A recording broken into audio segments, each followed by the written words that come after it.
Salut, c'est Alexis et vous écoutez le podcast de Contournement sur les technologies no-code. Chaque semaine, on part à la rencontre des personnes les plus intéressantes dont les projets vous feront découvrir toujours un peu plus de cet écosystème en plein essor. Dans cet épisode, je reçois Georges Duverger, le directeur produit de Draftbeat, un outil no-code pour réaliser des applications mobiles natives. Comme vous l'imaginez, c'est un sacré challenge et Georges est la personne idéale pour nous en parler.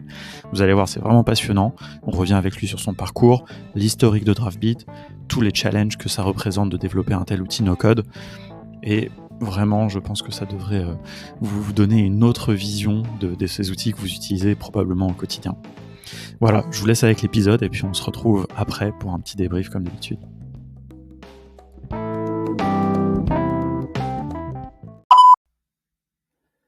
Salut Georges, et bienvenue dans le podcast de Contournement. Je suis très content qu'on ait l'occasion d'échanger ensemble pour parler de ton parcours et de Draftbeat, chez qui tu officies en tant que directeur produit. Alors j'ai déjà dit, c'est un outil no-code que j'aime beaucoup, même si je dois bien reconnaître que je m'en sers pas assez, pas beaucoup en tout cas. Alors je l'aime beaucoup parce que j'apprécie pas mal les choix que vous avez fait, les partis pris forts qu'il y a un peu depuis le début pour se positionner. Donc voilà, je suis vraiment très intéressé qu'on puisse en parler ensemble, en français, sur le podcast. Donc c'est vraiment parfait. Et puis j'ai l'impression qu'il y a une belle équipe derrière tout ça. Je suis toujours assez sensible au côté humain derrière les outils, donc je suis curieux que tu nous en parles un petit peu. J'avais beaucoup apprécié de rencontrer Nick, votre Head of Growth à San Francisco, parce que j'avais vraiment apprécié en fait son implication dans la communauté no-code et ce qu'il faisait pour animer les gens. Ça allait bien au-delà en fait. C'est pas vraiment la promotion de votre produit. Je trouvais ça très sincère. Et puis même toi, tu t'es récemment quand même pas mal impliqué dans la communauté no-code France, que je trouve aussi très cool. C'est pas tout le cas de tous les éditeurs qui parlent français malheureusement. Mais maintenant, je vais te laisser parler, parce que pour bien démarrer, le mieux c'est que tu te présentes. Ouais, merci. Merci Alex de m'avoir invité à ce podcast. Ouais, effectivement, donc je m'appelle Georges, je travaille chez Draftbeat. Je suis, comme tu as dit, directeur produit. Je travaille là-bas depuis l'année dernière. C'est une équipe américaine basée à Chicago. Ça dit avec la pandémie, on est tous un peu éparpillés. Donc, on a sur la côte ouest, sur la côte est, il y en avait en Europe, etc. Donc, on a du monde un peu partout. Et on fait, donc Draftbeat, c'est un service qui permet de faire une application mobile, Android, iOS, donc native, sans particulièrement savoir à coder. Donc, tout en visuel, vous avez un éditeur, vous pouvez poser vos composants, etc. Et donc, vous en sortez une application que vous pouvez mettre sur le App Store, etc. Donc, on est un peu dans le même marché que les Adalo, les Glide, les AppGyver, tous ces gens-là. Je serais ravi d'aller un peu plus dans les détails de ce qui nous rend un peu différents de ces gens-là, évidemment. C'est prévu. Mais voilà. Moi, je suis de France originellement. J'ai déménagé au Canada pour un moment, après aux États-Unis, et maintenant, depuis mars 2019, je suis à Cambridge, dans le Massachusetts, avec ma femme et mes enfants. Et voilà. Et comme tu disais, j'ai découvert un peu la communauté no-code il y a quelques mois maintenant, quelque chose comme ça, et ça a été vraiment plaisant, belle communauté, des beaux live streams, du beau contenu sur le Slack. Donc je suis ravi aujourd'hui de pouvoir en parler un petit peu. Alors du coup, tu nous as pas trop parlé de ton parcours, parce que moi je le connais un petit peu, mais du coup raconte-nous un petit peu ce qui t'a amené ici, parce que c'est pas forcément un parcours classique, j'ai envie de dire. Je sais pas si toi tu le considères classique ou pas, mais voilà, il y a différentes choses qui m'intéressent là-dedans, donc si tu veux un petit peu nous en parler. Ouais, absolument. Donc moi je suis un ingénieur logiciel à la base, avec une spécialisation dans l'interaction homme-machine. Donc je fais une école d'ingé en France. Et donc, j'ai fait de l'ingénierie logicielle, du développement web et des choses comme ça pendant à peu près 10 ans, avant de passer dans le product management, dans la gestion de produits. Et maintenant, ça fait un peu plus de 5 ans que j'ai abandonné un peu l'ingénierie et que je fais du produit. Et j'ai principalement travaillé pour des petites entreprises, des startups, à l'exception, je travaille peut-être pour 5 ou 6 startups jusqu'à présent, à l'exception il y a une de ces compagnies qui s'est fait racheter par eBay, les enchères, le site en ligne. Donc, je suis passé chez eBay pendant 4 à 5 ans, quelque chose comme ça. Et donc là, c'est une expérience évidemment totalement différente des petites entreprises, ce qui m'a appris Qu'est-ce que tu beaucoup. faisais là-bas, du développement aussi? Là-bas, Ou... je faisais encore du développement, ouais. Je faisais encore du développement web, un peu plus front-end, un peu plus sur les parties interface utilisateur, euh, dans le C'est, bureau à New c'est... York. Et du coup, enfin, de ce que j'ai compris, c'est ce que tu as fait principalement ça enfin, quand tu dis justement cette interaction homme-machine, d'abord tu l'as fait côté technique, enfin, si je schématise un peu, Mhm, l'implémentation, vraiment le développement, pour ensuite après aller vers le product management plutôt, qui est peut-être mhm. autour de la conception. Est-ce qu'il y a un lien? Est-ce qu'il y a une envie? Est-ce que c'est le fait d'avoir codé les interfaces que d'autres ont designées peut-être qui t'a donné envie de changer? Ouais, absolument. C'était déjà peut-être un peu de fatigue de l'ingénierie après 10 ans. C'est quand même c'est un jeu c'est comment dire, c'est un domaine pour des âmes un peu jeunes, quoi. Faut toujours rester à jour, il y a toujours de nouvelles technologies, Hmm. donc peut-être un petit peu de fatigue à ce niveau-là. Et puis une envie, moi principalement, je faisais du développement avec l'objectif du produit derrière. Ça a toujours été ça mon intérêt. Je fais pas trop la technologie pour la technologie en elle-même. Euh, et donc du coup, dès que ces deux choses combinées, puis j'ai eu l'opportunité de passer un peu produit, donc je m'y suis mis. Par contre, euh, belle découverte. Je pensais comment me mettre en produit pour avoir plus de poids ou plus de contrôle sur le produit qui est généré. Et je me suis en fait assez rendu compte que c'est pas tant ça le rôle de gestionnaire produit, et que c'est beaucoup plus un travail sur l'équipe, sur les processus, sur euh,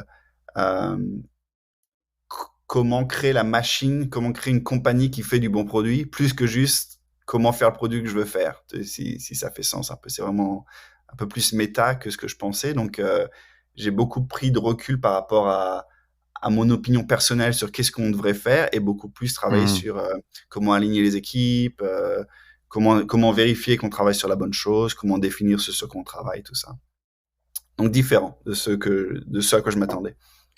Ouais, j'imagine. Non, mais c'est intéressant parce que finalement, je pense que le rôle de product manager, ou je sais pas, enfin, c'est le terme qu'on utilise en français de toute façon aussi, il n'y a pas d'expression vraiment française, et pas si bien connu que ça, je trouve. Et beaucoup de gens mettent beaucoup de choses derrière et Mhm. confondent, alors je parle même pas de l'assimilation au product owner, alors qui pour moi en tant qu'agiliste passionné n'a vraiment rien à voir, mais ce côté vraiment PM, je trouve ça Mhm. intéressant. Comment est-ce que toi tu le définirais? C'est une question que j'ai déjà posée, tu vois, à des gens que j'ai invités avant, et je suis curieux d'avoir toi ta définition un peu. Si tu devais dire c'est quoi le product manager, je sais pas, à tes parents ou tu vois, des gens Ouais. qui sont éloignés de ça, quoi. Alors ça, c'est une très bonne question.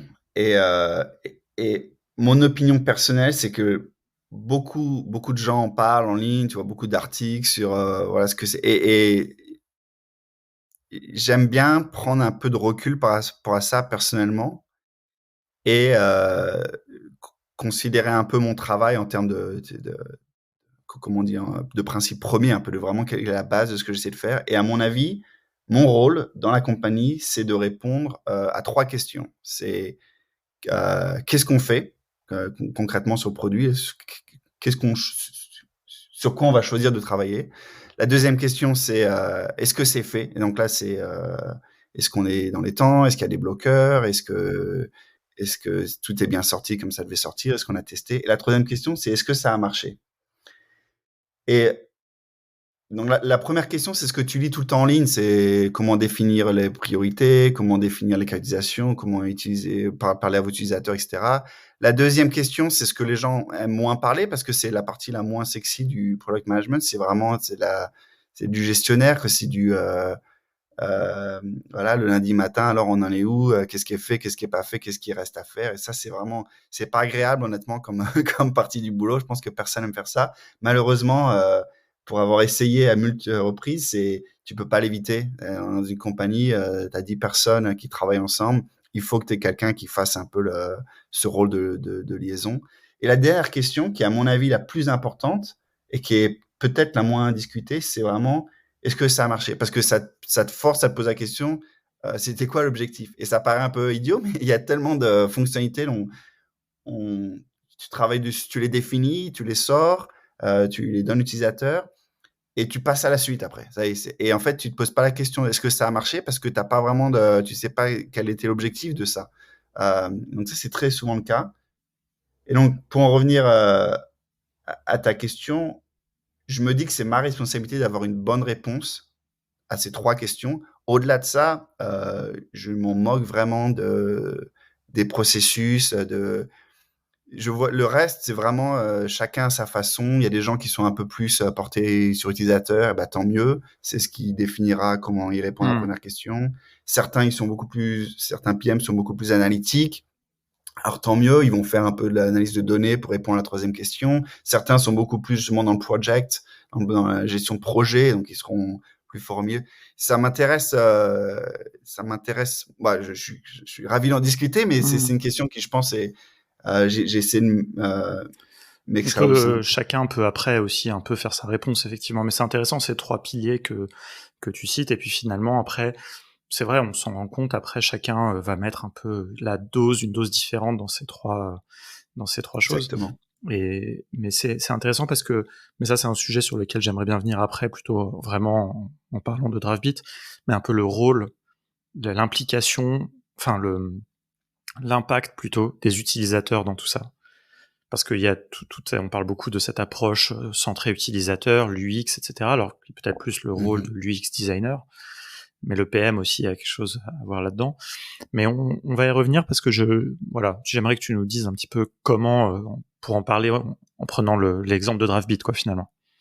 Donc avant ça, ce que j'aimerais bien que tu nous dises, c'est qu'on parle un petit peu plus de Draftbeat. Tu nous en as dit quelques mots dans ta présentation, mais justement, qu'est-ce qui fait votre différence? Quels sont les choix que vous avez faits qui vous rendent différents? Déjà, sans forcément comparer avec les autres, parce que ça va devenir naturel, mais pourquoi vous avez fait ces choix?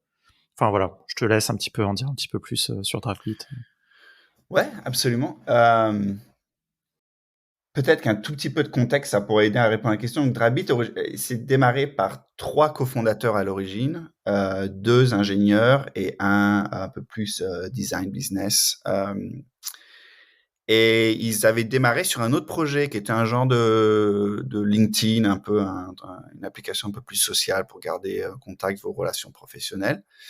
Et ils avaient été reçus à Y Combinator, qui est un organisme pour démarrer, un incubateur, c'est exactement ça. Ou accélérateur, peut-être, je sais pas d'ailleurs quel est le terme plus adapté, mais bon, enfin, bref. Donc, on ils en ont parle été acceptés régulièrement dans le là-bas. podcast, donc les gens sauront à quoi ça fait référence. Et bah, du coup, si j'en connais, c'est quand même un accélérateur un peu prestigieux. Donc, ils étaient vraiment ravis de pouvoir être acceptés là-bas. Et on travaille sur ce projet de LinkedIn, un peu un clone de LinkedIn un peu différent, pendant un petit moment. Et ça n'a pas abouti, ça avançait pas beaucoup. Ils n'ont pas trouvé leur marché, etc. Et donc, avant d'arriver au jour des démos, qui est à la fin de cet accélérateur, ils ont dit on va prendre un peu de temps, on va repenser à notre projet, puis on reviendra faire la démo quand on aura un truc un peu différent. Et donc là, ils sont partis. En fait, le feedback, le retour qu'ils avaient eu sur leur application, c'était surtout de la part des autres fondateurs et des autres ingénieurs qui disaient c'est fou que vous ayez quand même réussi à faire une app si rapidement. En quelques semaines, ils avaient vraiment créé leur app qui était basée sur React Native, donc une technologie pour créer des applications un peu sur toutes les plateformes en juste un code source unique. Et donc, ils ont pris ce feedback-là, ils se sont dit, et si on mettait un peu les choses plus faciles pour les fondateurs, les entrepreneurs de créer leur application. Et donc, ils ont fait ça, mais ça illustre un peu que, donc non seulement depuis le début, il y a vraiment un objectif de démocratisation de la création d'applications, puis il y a aussi un gros, dans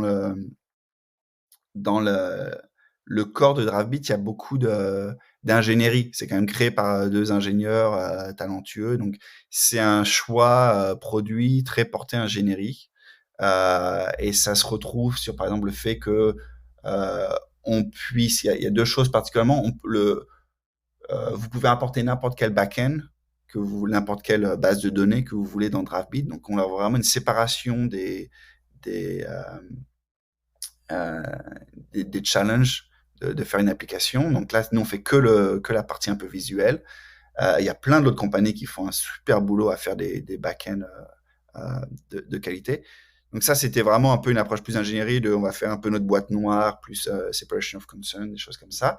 Et la deuxième, c'est que vous pouvez exporter votre code. Donc toute la partie code est à n'importe quel moment partir de DraftBeat. Si DraftBeat a une fonctionnalité si DraftBeat n'a pas une fonctionnalité que vous voulez, ou si vous voulez en faire autre chose, vous pouvez vraiment exporter le code. Et c'est pas du tout comment on appelle ça? C'est pas un dark pattern, c'est pas quelque chose qu'on dit mais qu'on rend difficile pour que les gens puissent pas vraiment le faire. C'est vraiment on encourage. Le bouton est juste en haut à tout moment. Donc c'est pour nous ça fait partie d'un peu plus un esprit open source, un peu plus redonné à la communauté, etc. Donc ça c'est un peu le corps. Hein. Et effectivement, enfin, ces deux choix, moi je les trouve très très forts. Alors ils ont leurs avantages et leurs inconvénients, quoi. Par exemple, sur ce sujet donc si on revient justement sur ce premier point,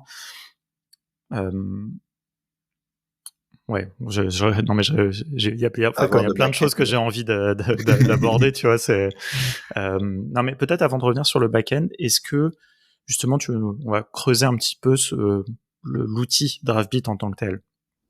Imagine si, alors évidemment le mieux c'est de regarder une démo, il y a plein de choses sur YouTube, etc. Mais en quelques mots, ça c'est un petit peu un challenge pour toi. Est-ce que tu vas arriver en quelques mots à essayer de plonger les gens dans l'interface si j'arrive sur DraftBeat, à quoi ça ressemble, quoi. Tu vois, je suis un no-codeur, une no-codeuse, et puis je viens.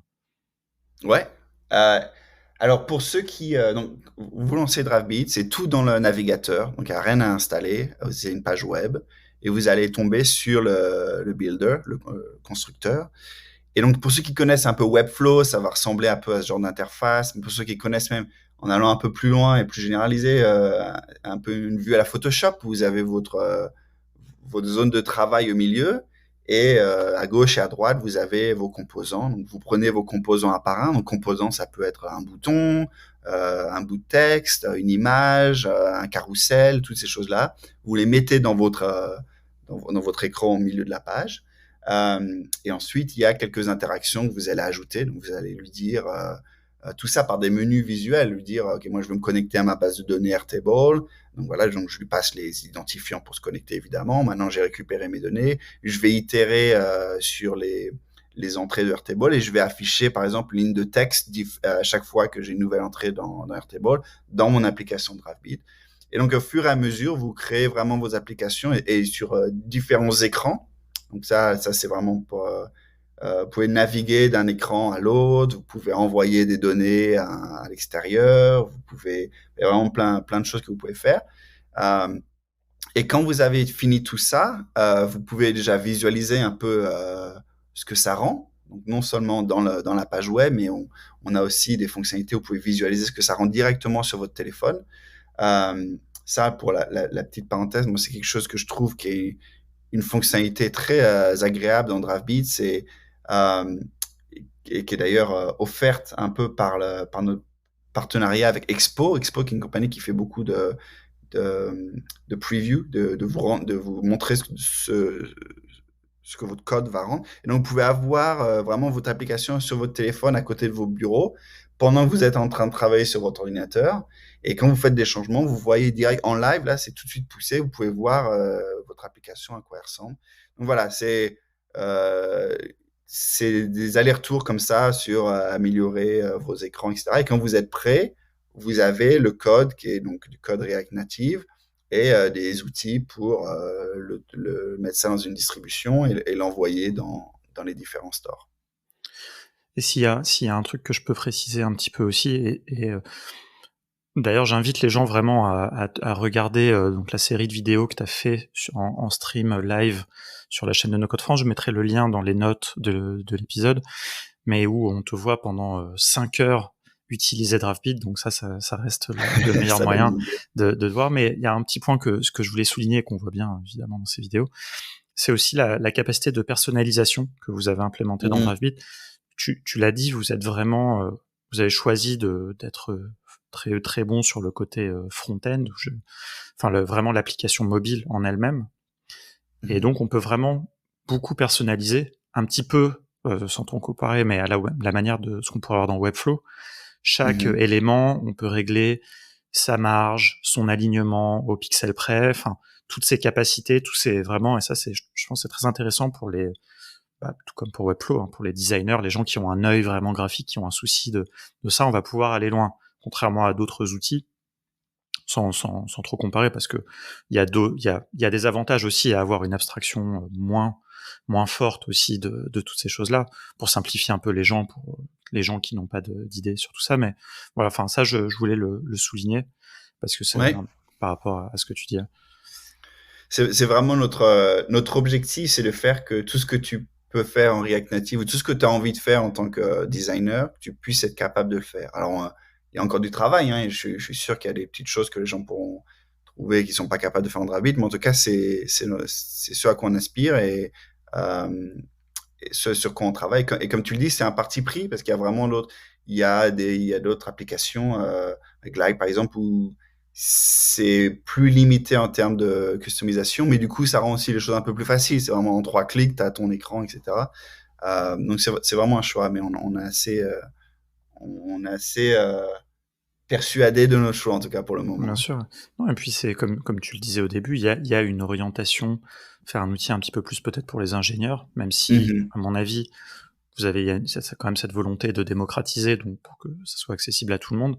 Mais en fait, moi, c'est un petit peu ce que je dirais pour Webflow aussi. Les gens, quand même, je trouve que Webflow, des fois, usurpe un peu le côté no-code, entre guillemets, parce que c'est une abstraction excellente du métier de développeur front-end. Mais je veux dire, littéralement, si tu connais pas le HTML et le CSS, ça va être très dur de vraiment utiliser Webflow. Ouais. Et je trouve que, à la limite, dans le fait de travailler sur du mobile, permet de quand même simplifier un petit peu les choses, tout en donnant de la capacité de personnalisation, mais je pense que c'est un peu plus accessible, quoi, dans un sens, quand on arrive dans DriveBeat. Je sais pas, après ça, il faudrait aussi avoir l'avis de gens un peu moins... je sais pas, c'est ce compromis, je pense qu'il doit être pas évident à gérer, cela dit. Non, c'est sûr. Et puis, c'est... à long terme, je pense que c'est pas que nous, je pense beaucoup de nos compétiteurs également. L'objectif, c'est de faire une application qui soit accessible pour tout le monde et suffisamment puissante pour que les gens ils puissent faire ce qu'ils veulent faire. Et ça, c'est un peu c'est le Graal. Là, on veut tous y arriver. Mon opinion personnelle, c'est que ça va prendre un moment pour arriver à là. C'est pas le genre de truc. Pour l'instant, personne vraiment dans le marché est capable de vraiment faire ces deux choses à la fois bien. Et je pense que ça va prendre, regarde le temps que ça a pris pour Webflow d'arriver là où ils en sont déjà, c'est des années de travail. Bien Et sûr. pas juste en termes de développement en soi, mais trouver les bonnes abstractions, trouver même la communauté qui répond bien à ça, trouver le message. Enfin, c'est vraiment une itération pendant potentiellement plusieurs années. Et donc, moi, ce qui m'intéresse à DriveBeat, c'est quelles sont les étapes intermédiaires avant d'aller à ce niveau-là. Quels sont les marchés qu'on peut toucher ou aider avant d'arriver à vraiment notre vision de tout le monde, les gens qui ne savent pas coder puissent vraiment faire l'application de leur rêve dans DriveBeat. En fait, c'est intéressant parce que finalement, c'est une question un peu d'où est-ce qu'on part, et aussi, alors du coup, ces étapes intermédiaires. Mais du coup, vous partez plutôt... En fait, je sais pas, là, j'y réfléchis en live et peut-être ce que je vais dire est très bête, mais si on va caricaturer un peu et on va prendre DriveBeat, vous partez, on va dire, de l'abstraction vraiment du code. Il y a beaucoup de choses, effectivement, qui sont vraiment une abstraction visuelle de React Native. On sent, on avait échangé un petit peu là-dessus dans un des lives. Il y a des choses qui sont vraiment... Des développeurs React Native vont comprendre ce qui se passe parce que c'est une abstraction visuelle du fonctionnement de React Native. Ouais. Et on prend ce point de départ. Et après, on rend les choses de plus en plus simples à tel point que, à un moment, votre objectif, ça va être que des gens qui n'ont aucune idée de React Native, et vous êtes déjà dans cette étape intermédiaire, hein, évidemment, et ça va être intéressant de voir quand ça va rencontrer finalement l'autre côté de gens comme Glide, admettons, on va prendre l'exemple le plus extrême, où là, clairement, ça s'adresse pas du tout à des développeurs. Un développeur va trouver ça beaucoup trop réducteur.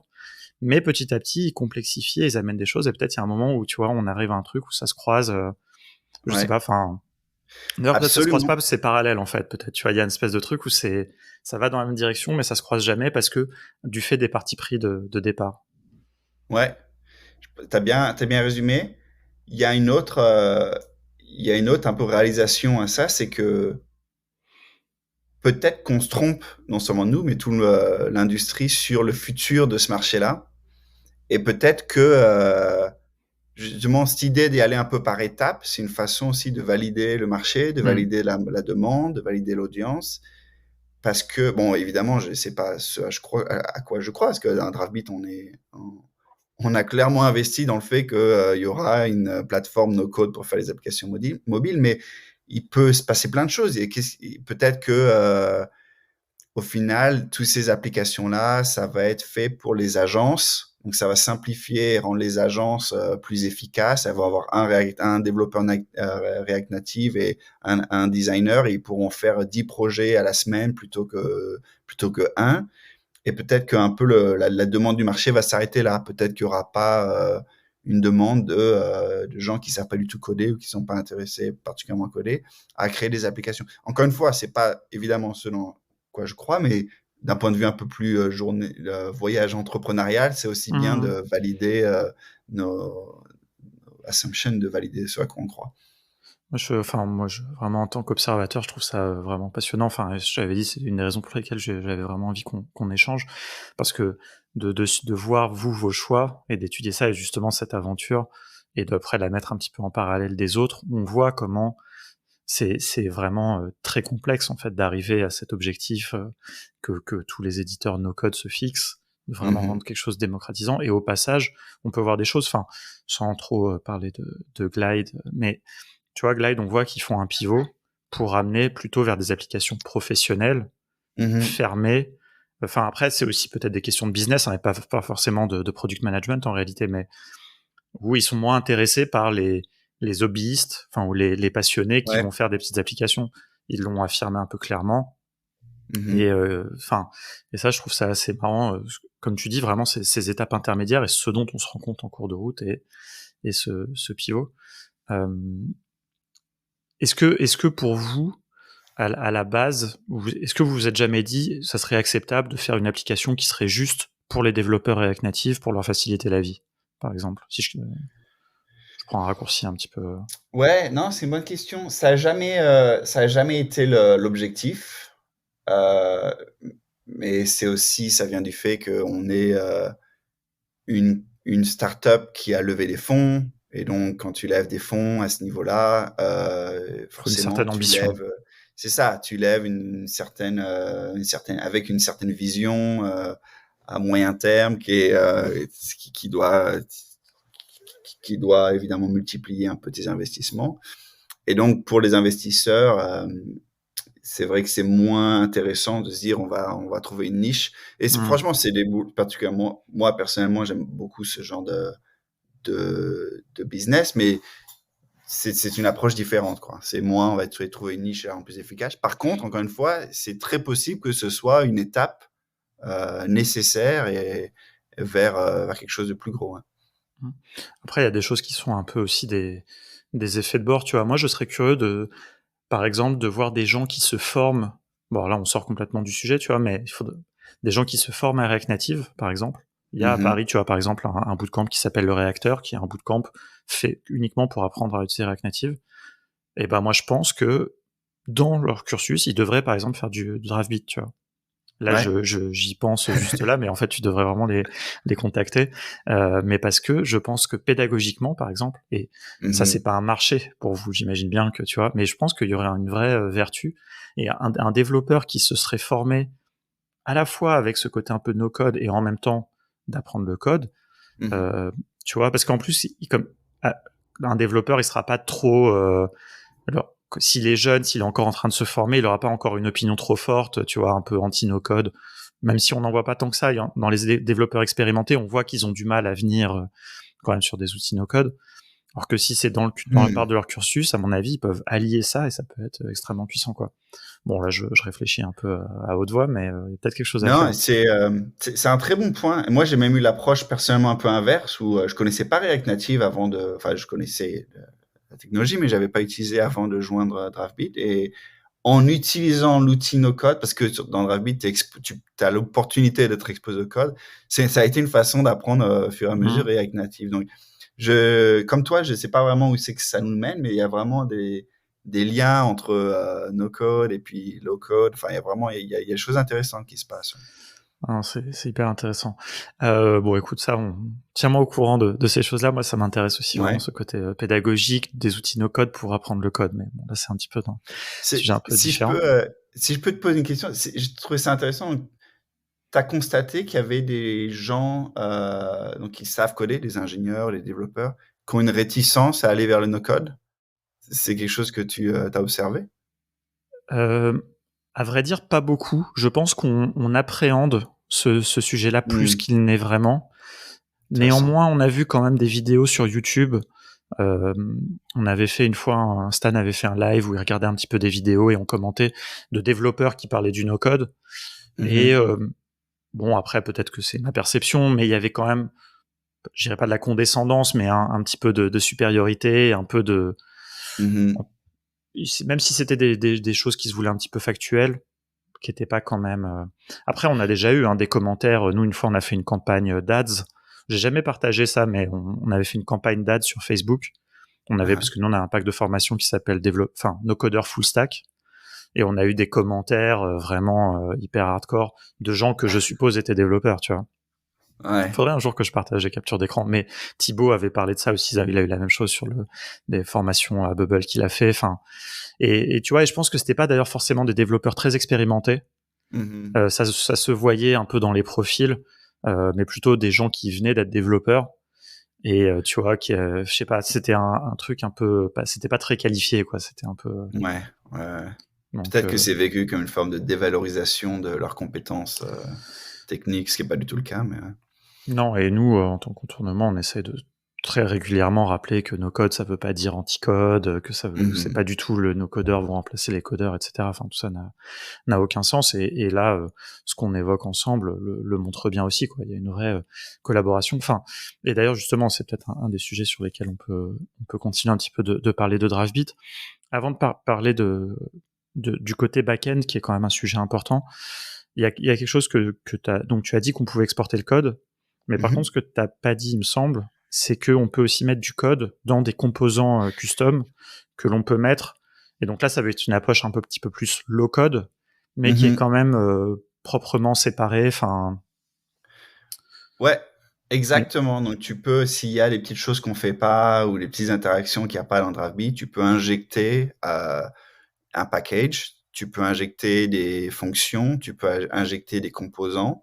Donc, c'est toi qui écris le code dans une boîte, dans une modale dans le navigateur, et nous, on va la placer au bon endroit pour l'utilisateur. Alors ça, c'est très... alors, pour être un peu honnête, l'approche, c'était un peu on a beaucoup de choses dans notre roadmap et on a beaucoup de choses à faire et on veut débloquer l'utilisateur, on est un peu fatigué de répondre à l'utilisateur, oui, vous avez raison, c'est une bonne chose, on va le faire dans 2 ans. On a envie de pouvoir être un peu plus utile, donc on a mis en place ça un peu comme un pansement pour dire que si vous avez vraiment quelque chose que vous voulez faire, vous pouvez, et que vous savez le coder vous-même, allez-y, pas besoin de sortir de Drabi, pas besoin d'abandonner l'expérience. Euh, Également, pour un point de vue un peu plus de product manager, c'est une bonne façon de voir plusieurs choses. Déjà, ceux qui disent qu'ils veulent quelque chose, puis quand il s'agit de le faire, généralement, il y a moins, il y a moins de personnes. Donc déjà, ça permet un peu de mieux évaluer la demande pour un composant. Et pour ceux qui vraiment le font, ça permet d'observer leur utilisation. Comment est-ce qu'ils l'ont codé, comment est-ce qu'ils l'ont intégré, qu'est-ce que vraiment ils veulent en faire, quelles sont les choses qu'ils n'ont pas mis, que nous on aurait mis parce qu'ils n'en ont pas besoin. Euh, donc c'est une forme d'apprentissage aussi d'un point de vue produit, ce qui est, euh, ce qui est très agréable.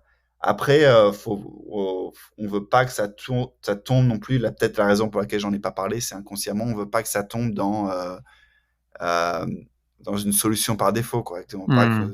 On reste un outil un peu à ambition no code et le but, c'est qu'on puisse faire tout visuellement en Draftbeat, quoi. Ouais, Voilà. non, mais c'est intéressant enfin, justement, à la limite, c'est presque plus ce qui m'intéressait, c'est pas tant la fonctionnalité, justement, que l'explication que tu en donnes là. Je trouve ça très intéressant parce que ça montre votre ambition et en même temps que, pour atteindre ce chemin, c'est pas forcément évident et ça peut permettre de gagner un peu du temps. Euh, Enfin, après, moi, il y a juste un point, mais je vais le mentionner, mais on n'est pas forcément obligé d'élaborer dessus. Mais moi, je trouve que le fait de pouvoir exporter le code, il y a une première chose, c'est l'indépendance, l'autonomie. Je trouve ça hyper louable que vous le fassiez, parce que, mine de rien, ce serait la manière la plus simple pour vous d'enfermer, entre guillemets, les utilisateurs chez vous. Euh, et t'as expliqué tout à l'heure que c'était une vraie volonté. Moi, ce que je trouve intéressant aussi, comme tu le disais, et c'est peut-être encore une fois ce truc temporaire, c'est que ça permet aussi de passer le projet à un développeur React Native qui peut venir compléter, qui peut venir faire une fonctionnalité très très custom qui est propre au Mhm. projet, et puis après packager et puis déployer, quoi. Ouais. Mais on va avoir gagné énormément de temps en réalisant soi-même peut-être toute la partie graphique, ou alors, c'est très intéressant, quoi. Ouais, exactement. Nous, on s'est mis depuis quelques mois. Notre objectif, ça a été vraiment de faire tout ce qu'il faut faire pour mettre une application sur les stores. Et donc, si ça veut dire aider nos utilisateurs une fois qu'ils sont même partis de Draftbeat pour leur expliquer comment coder un petit truc, on a beaucoup investi un peu plus de 3 derniers mois sur vraiment cette communication avec l'utilisateur pour vraiment qu'ils aillent jusqu'au bout. Donc, on fait beaucoup de meetings en 1 à 1 avec nos utilisateurs. Ça a été vraiment le focus. Et donc, comme tu dis, exporter, custom code, tout ça, c'est une volonté de les aider à aller jusqu'au bout. Ouais. Petite question, j'anticipe un peu sur la suite.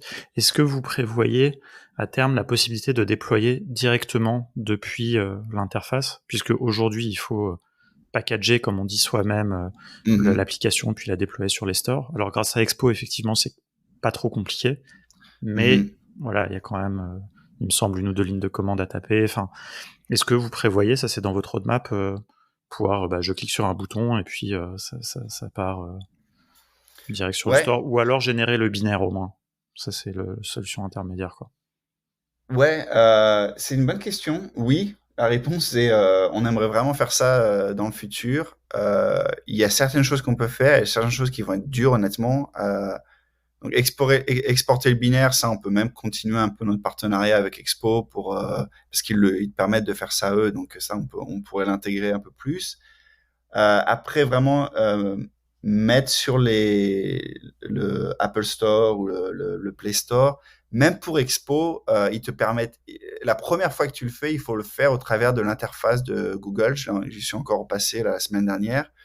Une fois que tu as fait ce processus-là une fois, après, avec Expo, effectivement, c'est un peu plus automatisé. Mais il y a encore beaucoup de restrictions comme ça ou de choses Hmm. euh, un peu subtiles ou compliquées qui empêchent de faire que ce soit un processus très facile. Euh, mais à l'inverse, justement, parce que c'est compliqué, ça veut aussi dire que ça a beaucoup de valeur, quoi. Si c'est quelque chose qu'on Absolument. peut, en un clic, automatiser euh, la publication sur un magasin, ouais, ce serait une grosse valeur ajoutée à Draftbeat. Euh, on y arrive. Je pense qu'on a un peu des challenges encore à résoudre avant ça. Donc, vraiment créer l'application idéale, c'est Bien l'application que tu sûr. as envie. Mais effectivement, après ça, ce sera un focus. Ouais, c'est toujours les dilemmes des priorités à choisir. Euh, Ouais. alors, donc on en a parlé, hein, donc vraiment, Draftbeat, ça va permettre de faire une application mobile, cliente, de la déployer sur les stores. Mais il y a cette question de où vont se trouver les données. En fait, il y a 2 questions que souvent, tu as évoqué tout à l'heure un peu sous le mot de back-end. Donc, c'est ce qui va se passer côté serveur, comme on dit vraiment. Mais en fait, ça englobe 2 choses différentes, à mon sens. Hein. Enfin, pour expliquer un petit peu la problématique, parce que je la trouve intéressante, il y a les données en tant que telles. Et donc, par exemple, on peut utiliser Airtable pour stocker des données et y accéder. Mais un back-end, ça va un peu plus loin parce qu'il y a tout ce qui va être logique Et aussi un sujet très important, l'authentification. Parce que on peut pas avoir dans Airtable juste les logins, les mots de passe. Et quand bien même on aurait les logins et les mots de passe dans Airtable, il faut un mécanisme de vérification, par exemple, pour que Exactement. l'utilisateur dans l'application puisse dire voilà mon login, mon mot de passe. Il envoie ça côté serveur, il y a une vérification. Donc ça, Airtable par exemple ne le permet pas. Et donc ça, je trouve que c'est un des challenges quand même pour un nouvel utilisateur de Draftbit. Et donc vous travaillez sur des solutions. Voilà, est-ce que tu veux nous en parler un petit peu voilà, de ta vision un petit Ouais. peu de ce sujet-là et des solutions qu'il y a qui sont accessibles, parce que c'est un sujet un peu technique, mais comment faire, quoi, si je... Non, t'as raison. C'est un gros challenge et c'est ce sur quoi on a travaillé beaucoup depuis quelques mois là. D'ailleurs, avec beaucoup de plaisir, honnêtement, je fais une petite parenthèse. Toute la partie authentification d'une application, c'est le genre de problème qui est intéressant à résoudre parce que ça touche vraiment de tout dans une application. Ça veut dire qu'il faut que tu puisses faire des requêtes à un service. Ça veut dire qu'il faut que tu puisses récupérer l'information de ces requêtes-là, que tu puisses les sauver quelque part, que tu puisses réutiliser cette information-là dans d'autres requêtes, que tu puisses montrer des résultats différents selon ce que tu as obtenu. Et donc vraiment, ne serait-ce que résoudre l'authentification dans une app, ça te couvre en fait presque 80% de ce que tu voudrais faire d'autre dans une application en termes de fonctionnalité. Donc ça a été un projet assez intéressant.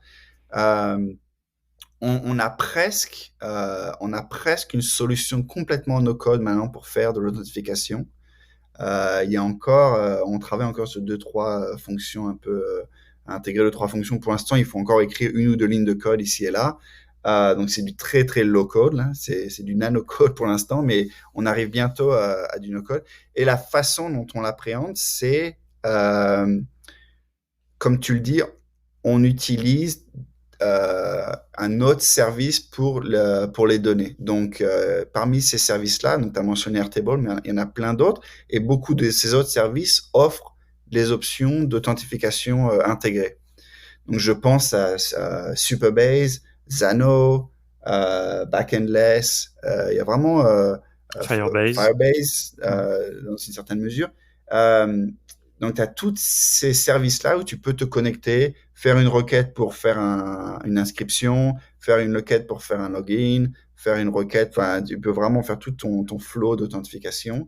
Et honnêtement, ça marche super bien, ces trucs-là. Moi, j'ai passé beaucoup de temps les dernières semaines à jouer avec Xano, que je recommande juste par curiosité si les gens sont intéressés. Ça marche vraiment, vraiment bien. Pour avoir fait, moi j'ai une approche un peu aussi où j'ai fait de l'ingénierie donc pendant 10 ans et donc j'ai des flows d'authentification, j'en ai fait pas, un peu plus d'un. Et ça fait des années, même avant que le no-code vraiment prenne plus de poids, où ça me frustrait énormément d'avoir recréé tout ça. Et je me souviens à bloguer là-dessus, parler là-dessus, que c'était vraiment un manque. Euh, et donc maintenant qu'il y a ces services-là, ça rend vraiment ça beaucoup plus facile. Ça y est, ça, c'est l'authentification qui reste encore quelque chose de bien défini. Toi, tu as aussi touché sur le point de la partie back-end. Il faut formater des données, il faut des fois analyser les données avant de les retourner, etc. Donc il y a vraiment plus de logique un peu qui est juste que rendre une interface CRUD, là, une interface juste je lis, je reçois, j'écris, etc. Et ça, également, les services que j'ai mentionnés, Xano, Supabase et tout ça, ils sont de plus en plus sophistiqués un peu. Ils ont une approche no-code pour faire beaucoup de logique. Donc, ils te permettent de créer des fonctions custom. Donc, tu récupères les données de ta base de données et tu as un peu une pile d'actions que tu peux vraiment enchaîner les unes derrière les autres pour faire beaucoup, beaucoup de choses. Alors, c'est toujours pareil, hein. Il y aura toujours, pendant encore quelques années, des choses que vont être difficiles à répliquer, mais pour, je pense, 80% des besoins, tu peux vraiment passer à travers ces services-là. Est-ce que ça répond un peu à ta question ou est-ce que je suis parti un peu trop dans la Non, c'est pile des back-ends? exactement. Non, Ok. au contraire. Non, justement, c'était un des trucs que je trouvais intéressant, en fait, un petit peu par le biais de ça, c'est que les gens comprennent, les auditeurs, la différence entre une base de données, un back-end, le sujet de l'authentification. Enfin, non, tu as parfaitement répondu à tout ça parce que c'est une question qui est technique et je pense que tous les deux, on y est familier de par notre passé de développeur. Mais je pense que c'est assez difficile à appréhender. Et justement, ça permet de souligner aussi que dans certains outils, le fait que ça soit géré facilement, c'est un avantage. Et en même temps, il faut voir aussi le fait de comprendre ces choses-là, c'est un avantage. Enfin, de dissocier ça. Et moi, j'attends, je sais qu'il y a beaucoup de projets de no-code là qui se lancent pour résoudre la problématique du back-end no-code, en quelque sorte. J'ai vu des choses avec des blocs pour faire de la logique. J'ai pas encore bien investigué ça. Mais donc, c'est important de saisir ça parce que c'est un peu, là je parle d'un point de vue pédagogique, mais je trouve ça un peu dommage, les outils comme Adalo, comme Bubble, qui fusionnent tout. Surtout Adalo fait vraiment ça. C'est bien, et en même temps, ça permet pas aux gens de comprendre un des fondements d'Internet, pour moi, qui est l'architecture client-serveur. Bon, là, je suis vraiment un peu un nerd de tout ça, mais tu vois, et Non, ça, je te suis bien. j'aime bien, tu vois, je trouve ça important de le comprendre, donc j'espère que les gens, là, par vraiment l'explication que tu as fait, le comprendront bien. Parce que ça C'est vrai donne qu'on plus de a flexibilité, quoi, de pouvoir dissocier les choses. Et on voit d'autres outils, pas dans le mobile, mais sur le web, comme WeWeb, comme Softer, qui s'attaquent aussi à ce côté client et qui laissent la logique du back-end, etc. Et donc, je pense qu'on va avoir un vrai truc de... il va falloir choisir 2 outils, quoi, voire 3, peut-être, parce que ce qui peut être super aussi, c'est d'avoir DraftBeat pour le mobile, natif, Softer, par exemple, pour une interface web, et derrière, c'est le même back-end. Parce que c'est ça, quand même, Exactement. l'intérêt d'avoir un back-end et toute cette logique d'API, etc., qui est un peu sous-jacente à ça, qui permet de communiquer. À mon avis, ça peut faire des architectures un petit peu plus complexes, mais aussi plus puissantes, quoi. Ouais. Tu l'as bien résumé. C'était vraiment un des avantages de l'ingénierie moderne. Et c'est vrai qu'avec tous ces outils, on a la façon dont on simplifie, c'est en l'enlevant, donc en perdant un peu ça. Donc c'est un petit peu dommage, au lieu de trouver plutôt d'autres moyens de l'abstraire pour que ce soit plus accessible. Ouais. C'est vrai. Bah écoute, En tout cas, mais ouais. juste, je fais Oui, un petit dis-moi. remarque là-dessus parce que je veux aussi préciser, c'est bon, moi je suis biaisé évidemment parce que je travaille à DraftBeat, mais honnêtement, même en tant qu'ingénieur, pour avoir utilisé toutes ces solutions de back-end, j'ai maintenant vraiment fait j'ai franchi le cap au sens où sur des projets même perso, web, clairement maintenant je me mets à utiliser un back-end as a service, un back-end comme ça défini, quoi. Et pourtant j'ai passé des années à développer mon propre back-end et je suis capable de le faire assez rapidement, mais ça a été intéressant d'ailleurs personnellement de passer l'étape où me dire oui je suis capable, mais maintenant ça c'est mieux, alors pourquoi le faire juste parce que je suis capable si je peux avoir plus de qualité Bien sûr, ailleurs. ouais.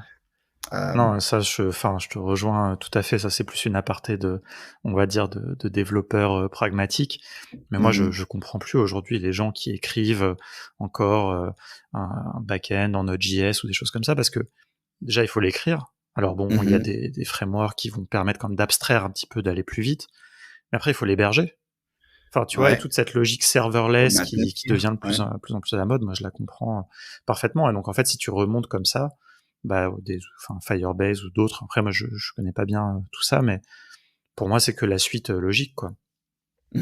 Et moi je crois beaucoup, enfin ouais, après même pour des développeurs, quoi, d'utiliser un back-end no code, ou inversement. Enfin, faut vraiment, c'est ça cette richesse. C'est pour ça que les développeurs ont aucun souci à se faire. Il y aura toujours il y a une belle collaboration à mon avis à venir où chacun peut être maître, parce qu'il y a plein de développeurs aussi qui soit détestent le back, soit qui détestent le front.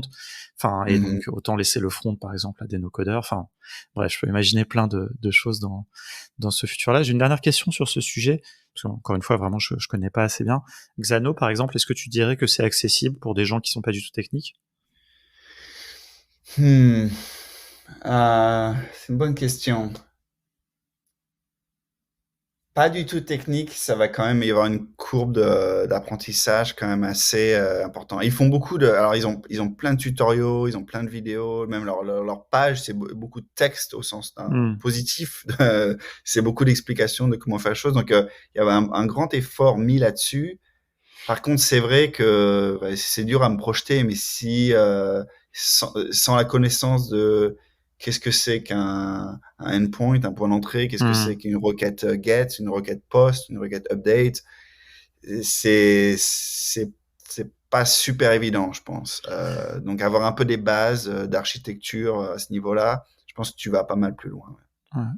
Non, mais enfin, à chaque fois que j'ai ce genre de discussion, je me dis que c'est vraiment une opportunité de formation, tu vois. Moi, je vois ça par ce prisme, forcément. Et un petit peu d'architecture, c'est le bon mot, quoi. Et de réseau et d'API pour les no-codeurs. Je pense qu'il y a un vrai sujet là-dessus, quoi. Enfin, on va y arriver Ouais. tôt ou tard, parce que moi, ça m'intéresse. Mais peut-être qu'à la rentrée, on pourrait faire un petit live, quelque chose comme ça, où on pourrait un petit peu creuser le sujet. On avait eu Xavier qui avait fait une démo de Firebase en Ouais, conjonction j'ai vu avec ça. Retool. Et tu vois, mais c'était quand même un petit peu technique, quoi. Enfin, quand même, puis il y avait des choses même, on n'avait pas pu aller au bout. Mais je me dis qu'on pourrait faire une autre sur le sujet en prenant Draftbeat plutôt côté client et puis le back-end que tu veux. Enfin, oui, ça Ouais, pourrait être sympa. On en reparlera, mais l'invitation est lancée. En tout cas. ouais, absolument. Toujours partant là-dessus. Ouais. Euh, alors, écoute, on a pas mal parlé des fonctionnalités. Il y a juste je voulais revenir juste sur un petit point. Alors, on revient plus côté client. On va faire un petit peu des allers-retours. Mais au niveau des composants, vous avez pas mal de composants. Tu l'as énuméré tout à l'heure. Quand on crée son application dans Draftbeat, on met du texte, on met des. Qu'est-ce qu'il y a aujourd'hui qui est pas encore disponible que vous avez sur la feuille de route? Est-ce que l'idée c'est d'enrichir ça? Enfin, c'est. Ouais, l'idée, c'est de l'enrichir. Alors, c'est intéressant que tu poses la question parce qu'on est en pleine refonte de ces composants. Et je pense, idéalement, ça devrait être assez transparent pour l'utilisateur. Donc, les gens s'en rendent peut-être pas compte, mais on a beaucoup changé ces composants récemment parce que on a une approche on a changé un peu notre approche là-dessus, justement, d'un point de vue produit. On était plus en mode, on va créer des composants un peu avancés, comme un carrousel ou un composant de carte, tu sais, avec une image, le Hmm. titre, un sous-titre, etc., que tu peux mettre. Ou alors, enfin ouais, ce genre un peu de composants qui, en fait, englobe deux ou trois composants en lui-même. Et on a pris un peu de recul par rapport à ça, déjà parce que tu te rends compte que déjà c'est vachement dur à faire. Enfin, c'est vachement dur. Ça vient évidemment avec son lot de challenges techniques. Et c'est aussi pour l'utilisateur, euh, je- c'est le genre de fonctionnalité que les utilisateurs demandent. Une fois qu'ils sont présentés à ça, c'est vrai qu'il y a toujours, ou bien c'est pas assez, euh, il n'y a pas assez d'options pour customiser le composant, ou alors il y en a trop et c'est trop compliqué, ça marche pas, ou alors ça fait pas exactement ce qu'on veut. Donc on a pris un peu je pense qu'on y reviendra, mais pour l'instant on a pris un peu de recul et on se focalise beaucoup plus depuis les quelques dernières semaines sur vraiment les composants de base, vraiment les blocs primaires qui te permettent toi de recréer ton carrousel, ta carte et tout. Donc on a fait beaucoup plus on a mis beaucoup plus de rigueur dans trouver le bon niveau de customisation de ces composants de base que tu peux assembler et faire un peu ce que tu veux. Donc voilà, on a pris un peu de recul. À long terme, c'est-à-dire une fois que ça marche bien, une fois que les gens commencent à créer leur propre bloc, on veut aller vers des choses comme un composant de carte, par exemple une carte Google, un composant un lecteur de audio et vidéo, enfin ces choses comme ça. Je pense que les gens aussi, c'est devenu un peu une attente maintenant. Donc il va falloir qu'on y arrive assez rapidement. Ouais. C'est intéressant parce que en fait, là, tu me fais réaliser en fait un peu l'explication. Si je compare avec Webflow, en fait, j'ai toujours trouvé que dans Webflow, il y avait pas beaucoup de composants finalement. Parce qu'en Mhm. fait, il y a que les composants de base. Et puis finalement, tu fais toi-même, puisque ça s'adresse plutôt aux designers, et donc ça t'offre beaucoup de flexibilité.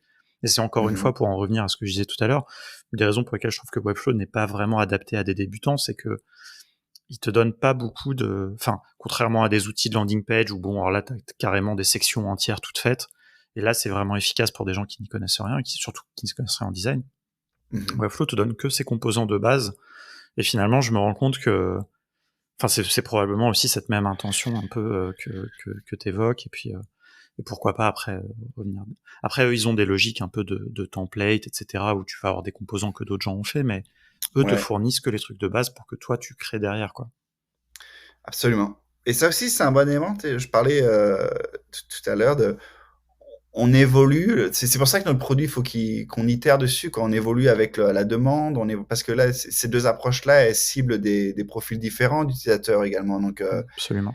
Il s'agit pas de vouloir faire tout pour tout le monde. Est-ce que si c'est un outil, on peut apporter plus de valeur pour des agences, justement, eux, ils ont moins besoin d'avoir un composant carte déjà tout fait, quoi, parce qu'ils vont faire le leur, qu'ils vont réutiliser partout, qui va être super bien designé. Donc c'est pour ça que c'est une itération, qu'on veut pas aller trop vite dans la mauvaise direction. Et c'est la transition parfaite avec le dernier sujet que je voulais aborder, justement, comme je le disais un petit peu au début. Alors il y a deux sujets, mais c'est vraiment le sujet finalement du product management. Comment est-ce que vous impliquez votre communauté dans tout ça? Comment est-ce que la communauté impacte votre roadmap? Comment vous faites vos choix? Et j'ai une question même un peu, je la pose tout de suite, mais est-ce qu'il faut toujours écouter aussi ce que dit sa communauté? Alors quand je dis la communauté, on va dire les utilisateurs, ça sera peut-être le mot plus approprié. Mais tu vois un petit peu, j'ai envie d'amener sur le sujet vraiment de cette approche centrée utilisateur que tu as évoqué plusieurs fois en fait. Mais comment ça se passe chez vous, tu vois? Est-ce que des fois il faut pas faire des choix à la place d'utilisateur? Bon, ça, peut-être je pose une question en avance. Enfin, je donne un peu bon, je sais pas. Enfin, j'ai envie de vraiment, ça fait un moment que je voulais aborder ce sujet avec toi, donc voilà. C'est un sujet très intéressant. Alors, juste, je sais pas si tu te souviens au début, je te disais, dans un peu le corps de Draftbeat, il y a cet aspect un peu technique. Donc ça, c'était vraiment, on n'a pas besoin de le forcer, quoi. C'est venu un peu dans notre culture d'entreprise, etc.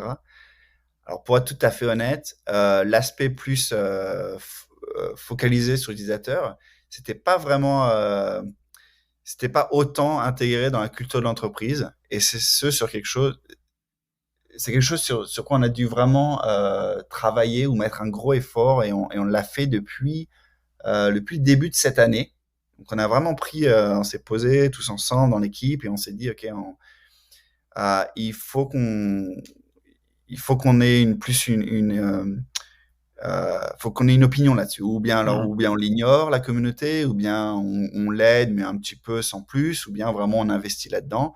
Et on a fait le choix depuis quelques mois maintenant on a des projets en interne qui s'appellent Helping Users. Enfin, on a vraiment plusieurs initiatives dont je peux parler un petit peu, mais qui sont destinées à quitte à prendre un peu de, de retard sur notre développement produit, de vraiment aider l'utilisateur. Alors ça veut dire, je disais beaucoup de rencontres déjà avec nos utilisateurs en ligne. On a tout un site communautaire qui est très, il n'y a pas une réponse il n'y a pas une question qui trouve pas de réponse. On essaie 24 heures, mais ça peut jusqu'à 48 heures, mais en tout cas, on essaie d'être assez réactif.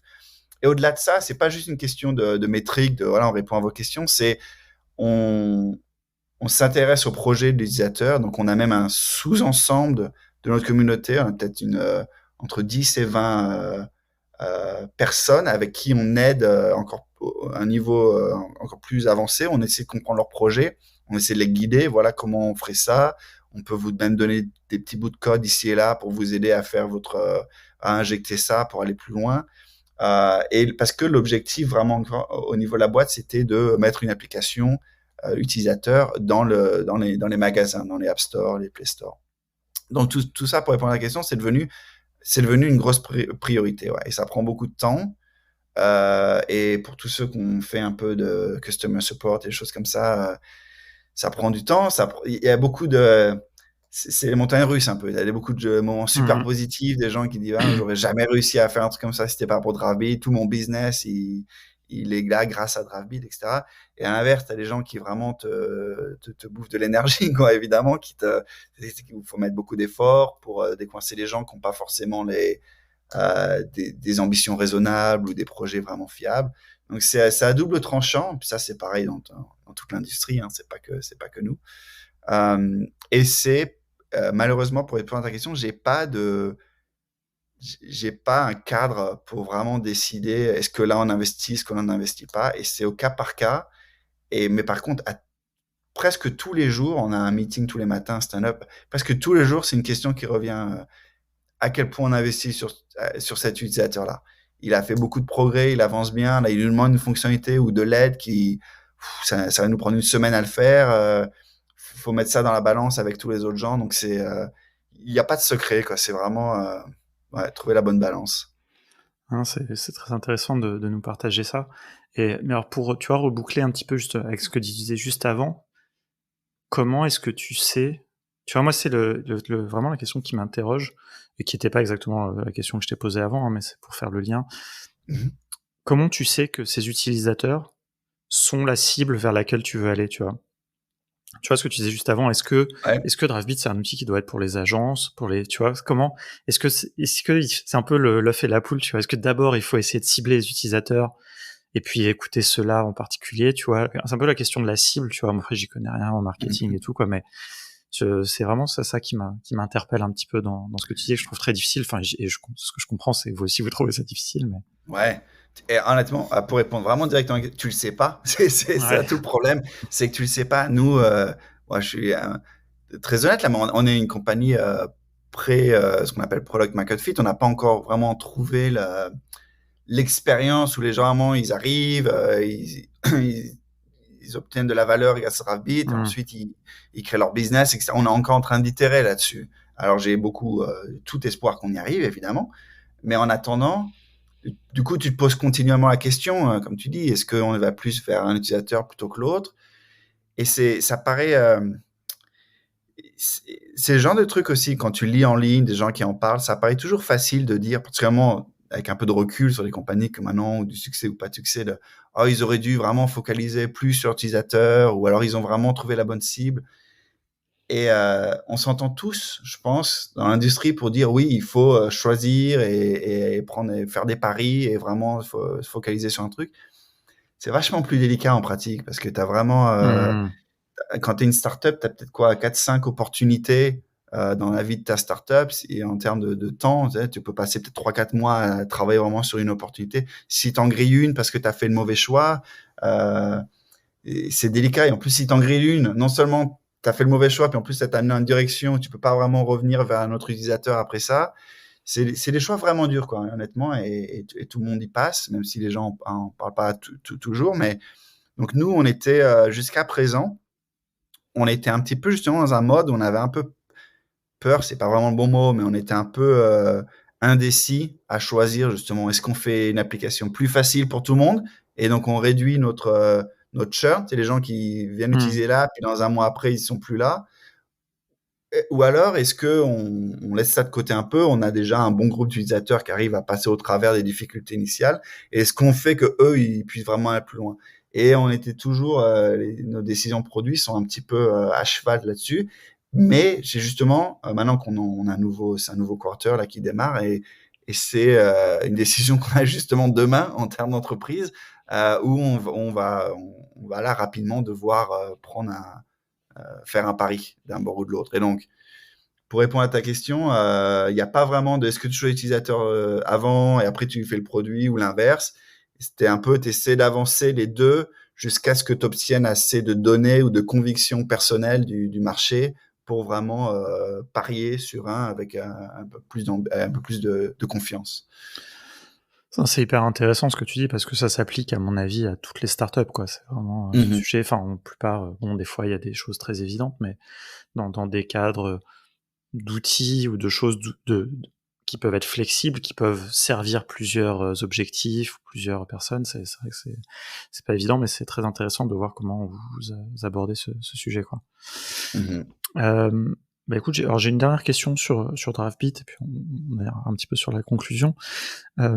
Est-ce que, enfin, justement, on a évoqué plein de choses, mais est-ce qu'il y a des choses sur la roadmap, peut-être que tu peux nous partager, que tu n'aurais pas encore dit, des fonctionnalités, des choses qui arrivent, ou alors c'est encore pas forcément trop prononcé. Non, je peux parler de trois choses. Ce qui arrive très très rapidement là, c'est vraiment l'authentification sans code, absolument no code. Donc c'est tout en menu déroulant et choses comme ça, où tu peux faire une authentification avec tous ces services dont je parlais, Superbase, Xano. C'est la même approche en fait pour tous ces Hmm, services-là, comme c'est une API REST, donc c'est un peu toujours les mêmes c'est un procédés. standard, ouais. Ouais, Heureusement d'ailleurs, voilà. c'est super Ouais, d'ailleurs que. ça rend la chose plus facile. Ouais. Euh, donc ça va nous permettre un peu de boucler notre projet authentification, qui, comme je le disais, est assez important parce que c'est 80% de des fonctionnalités que tu as besoin même pour le reste de ton app.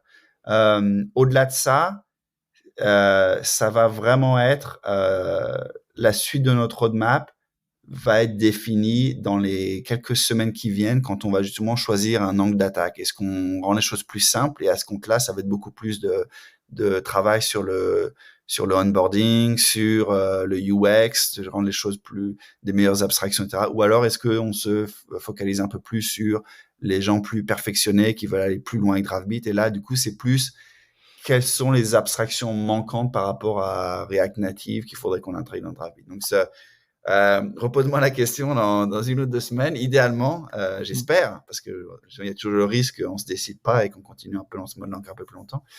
Mais idéalement, on aurait une meilleure réponse. Cool, bah, On a un écoute, peu de temps quand même. Je devrais peut-être préciser pour pas que les gens s'inquiètent non plus. On a quand même un peu d'argent dans la banque. On a un peu de temps. Donc la raison pour laquelle aussi on se permet de prendre un peu de temps, c'est qu'on veut faire les bonnes décisions. On n'est pas si on était en mode un peu urgence de la compagnie ferme à la fin du mois, si on n'a pas trouvé notre product market fit, on penserait les choses différemment, évidemment. ouais, ouais, et ça aiderait pas forcément à faire les meilleurs choix, quoi. Ouais, ça va dans les deux sens. Hein. Des Ouais. fois, le temps et l'argent, c'est aussi pas c'est pas toujours. Ça obligerait à faire des choix, en tout cas. Ouais, voilà, Ça, exactement. c'est sûr.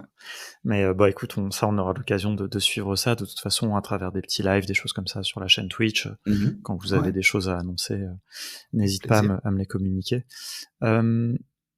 J'avais une dernière question qui est alors, sortir un peu de votre produit, mais vous plutôt en tant Mhm. qu'équipe, quels outils no-code vous utilisez, comment vous fonctionnez, enfin un petit peu plus Ouais. vos ops comme on aime bien dire.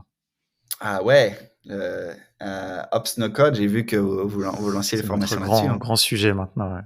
Ouais. Ça, c'est super intéressant. Ça, c'est vraiment, je pense que c'est un peu pour beaucoup de startups comme la nôtre, c'est un peu la problématique de ces années. Là. C'est vraiment, on a plein, particulièrement comme nous on est remote, on a plein de processus pour collaborer. Donc on se voit tous les matins sur Zoom, on travaille sur Slack, en interne on utilise beaucoup de Airtable pour les données, on utilise beaucoup de Linear pour le issue tracking, pour traquer un peu les tâches à faire, etc. On utilise énormément de Zapier pour faire notre Slack a beaucoup de channels automatisés, de canaux Ouais. automatisés. Donc, par exemple, quand les gens s'abonnent ou quand les gens font une action ou publient une app, etc., on reçoit des notifications sur ces canaux. Donc, il y a plein de Zapier qui va là-dedans. On a aussi on a presque, on a presque trop au sens où ça devient un peu une machine à gaz que une ou Ouais. deux personnes dans la compagnie connaissent. Et c'est pour ça que du coup, pour le coup, les formations un peu dans ces choses-là sont utiles parce que ça permet un peu de démocratiser plus ça. On utilise Amplify, beaucoup d'outils d'analytique Hmm. que l'on passe également dans des Zapier, dans des choses comme ça pour toujours ressortir ces informations-là.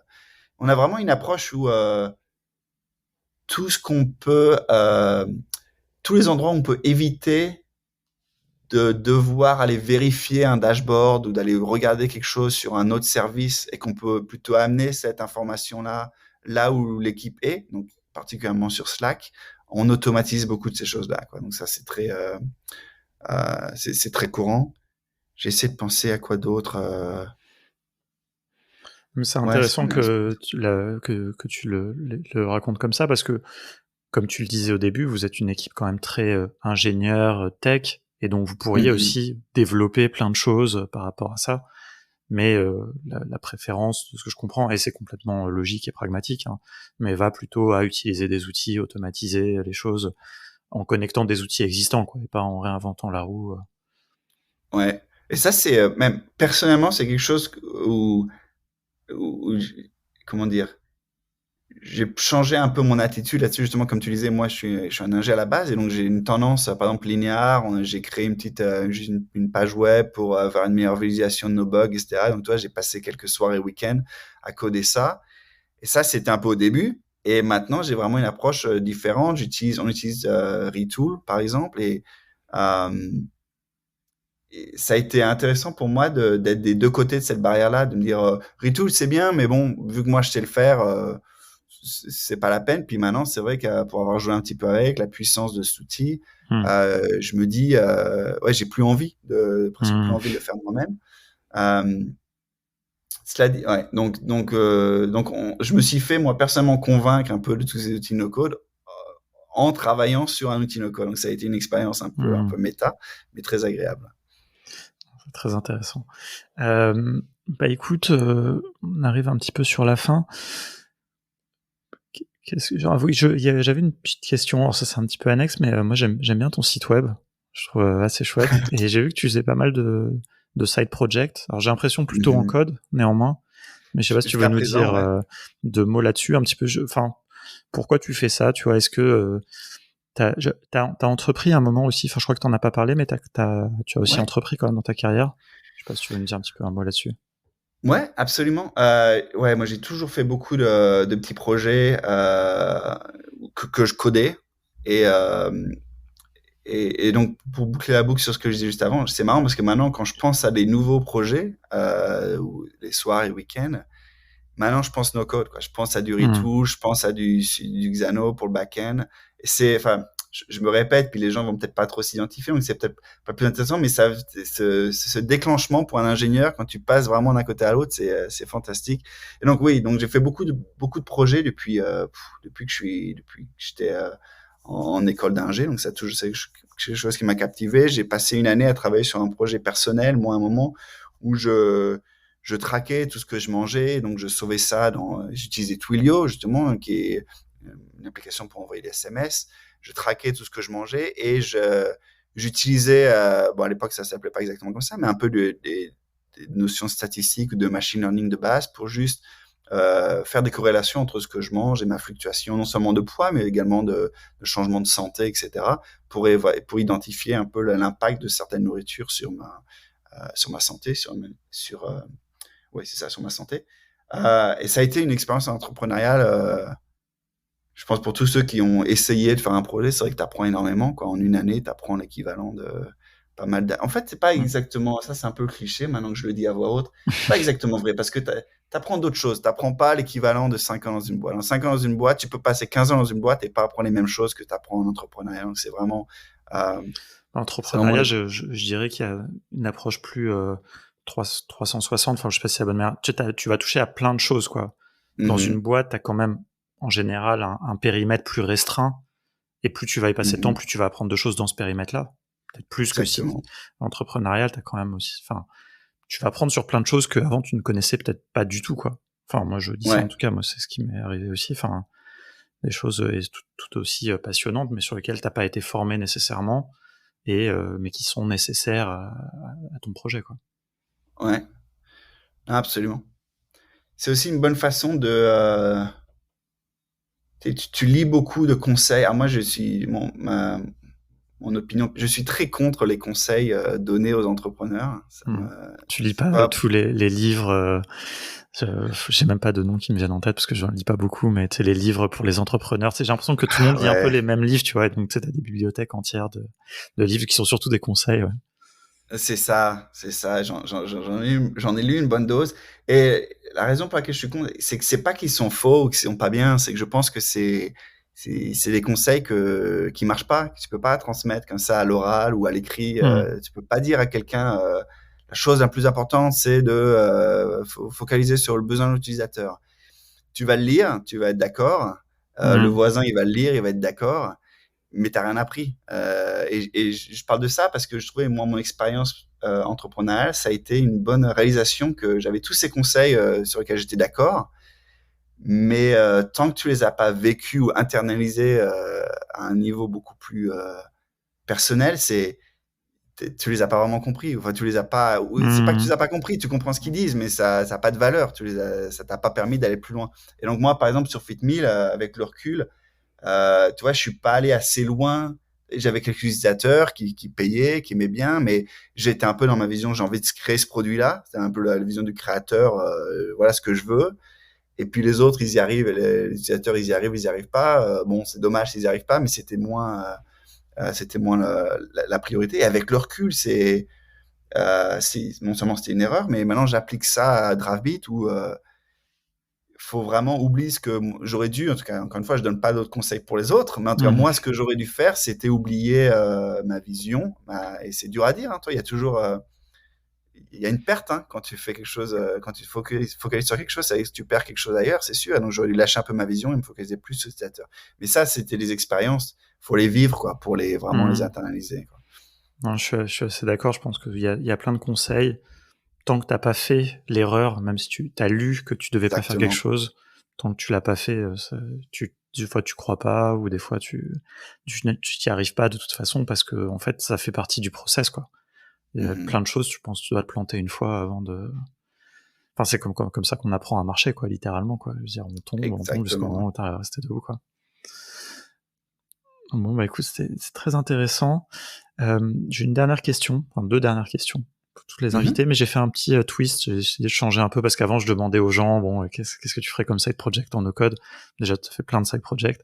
Moi, j'ai envie de te demander plutôt, si tu devais aujourd'hui créer un outil no-code, un outil vraiment pour les gens, quoi, mais sur un autre thème, pas avec Draftbeat, tu vois, mais une nouvelle idée, un nouveau adressé, une autre niche peut-être, ou est-ce qu'il y a quelque chose qui te viendrait comme ça? Je te prends un petit peu au dépourvu, mais bon, je sollicitais ta créativité. Ouais, non, c'est une bonne question. Est-ce qu'il y a un autre problème, en tout cas, que tu verrais résoudre, tu vois, dans cet espace? Je pense.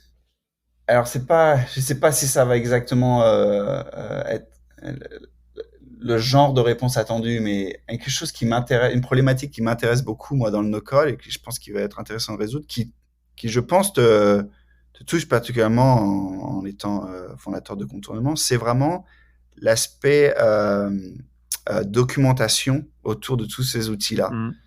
Et je le vois. Bon, tu sais, déjà, quand tu as un peu un esprit un peu entrepreneurial, quand tu es dans une boîte, tu vois un peu toujours, ah, ça c'est dur à faire, est-ce qu'il n'y aurait pas quelque chose à faire dans ce coin, etc. Et donc là, nous, je le vois à Draftbeat, c'est garder la documentation à jour, déjà, garder la documentation qui soit correcte, qu'il n'y ait pas des petites erreurs, des machins, faire de la documentation, ne serait-ce que l'écrire, juste pas l'écrire pour l'avoir écrit, mais qu'elle soit facilement accessible, que ça se lise bien, que ce soit vraiment ce que la personne a de savoir. Ça, c'est vachement dur, ça prend du temps, on embauche même des gens pour faire ça. En plus, dans les startups comme ça, c'est des choses, notre interface change toutes les quelques semaines, donc tout d'un coup, tu fais quoi? Tu vas te refaire toutes les screenshots que tu as fait, ou tous les live streams qu'on fait, on va pas refaire tous les live streams, puis les gens, du coup, nous demandent, alors, ce bouton, il est où? Et donc, je pense qu'il y a pas mal de choses, et j'ai pas d'idée encore, ce qui me plaît énormément, parce que d'habitude j'ai toujours l'idée et puis jusqu'à présent ça n'a pas forcément toujours marché. Donc j'aime bien cette notion de, j'aime bien le problème pour l'instant plutôt que la solution, mais d'essayer de comment est-ce qu'on automatise un peu tout ça, comment est-ce qu'on rend le processus d'expliquer comment utiliser la plateforme aux utilisateurs même agréable. Toi maintenant écrire de la doc c'est toujours un peu c'est un petit peu la corvée. Et donc, du coup, les gens le font pas assez, le font pas toujours très bien, le font pas assez souvent.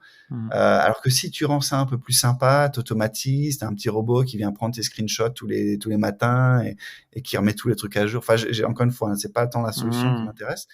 Mais et ça se mixe. C'est marrant que tu me poses la question. J'ai beaucoup pensé dans le cadre justement de vos formations. Où, à l'époque, pour ceux qui font du code, t'as vraiment beaucoup de ressources sur Stack Overflow, etc. Comment est-ce que je fais ça en code?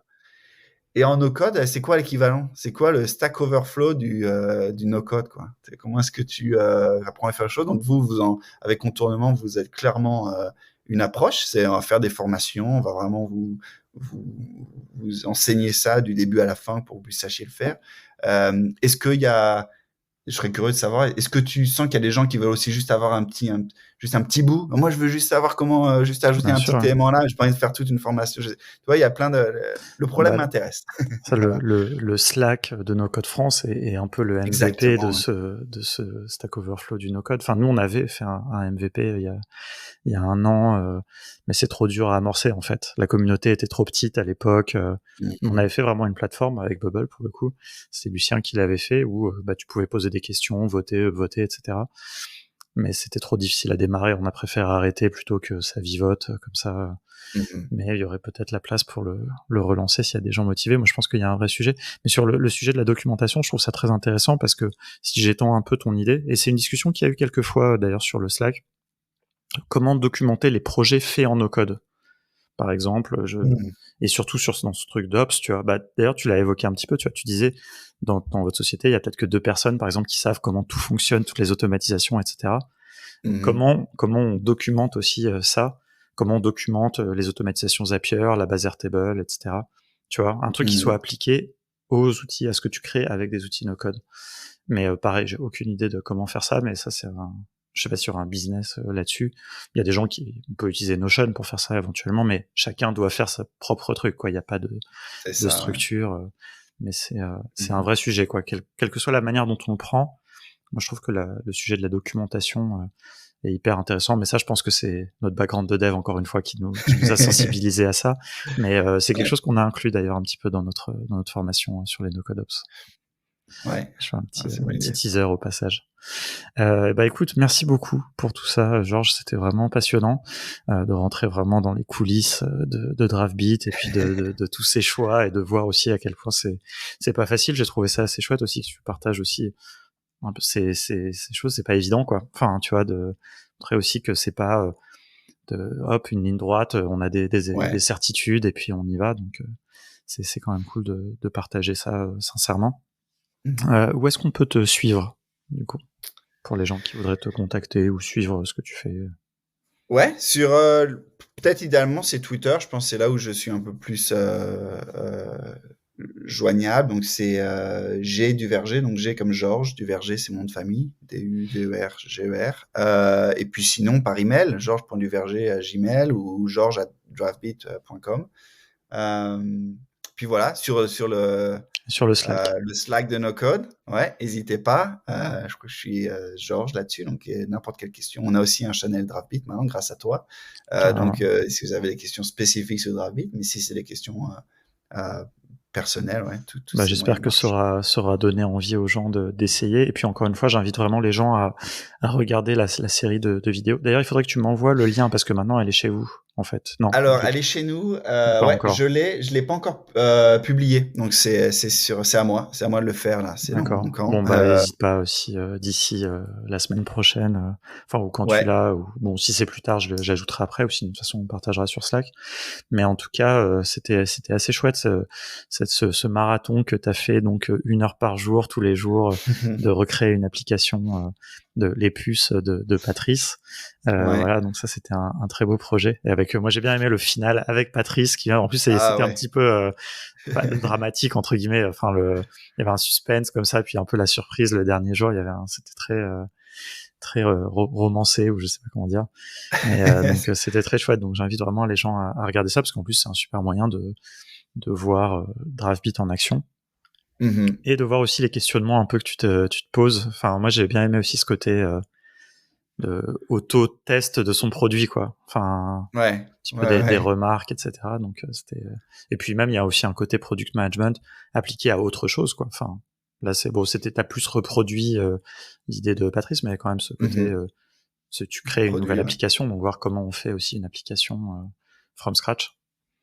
Voilà, on partagera ça aux gens. J'espère qu'on aura donné envie aux gens de voir ça. Ouais, ce serait bien. Ouais. Puis c'est l'occasion de voir Patrice aussi sur un live stream, c'est toujours sympa. Exactement. Et écoute, merci beaucoup. Et puis je te dis à très bientôt alors. Avec plaisir, merci à toi. C'était vraiment cool de pouvoir parler un petit peu de ça, parler un peu de Draftbeat. Et puis, je continue à m'investir dans la communauté No Code France, sur le Slack et tout ça. C'est vraiment, ça a été une expérience, comme je disais, depuis quelques semaines ou quelques mois maintenant, vraiment agréable. Je pense que vous avez trouvé la bonne balance entre être un peu évangéliste du No Code, mais pas, quel serait le terme, pas fanboy au sens où tout est beau, tout marche bien, tout est nickel, et ça c'est agréable. Ça c'est pas toujours c'est marrant, on en parlait un peu en interne sur l'équivalent de ce genre de communauté aux US, et j'ai pas encore trouvé cette bonne balance là. C'est souvent, du coup, ça devient ou bien commercial, et puis du coup ça veut dire que tout le monde est excité de tout, ou alors c'est j'ai pas trouvé ça. Est-ce que ça c'est pas le côté français?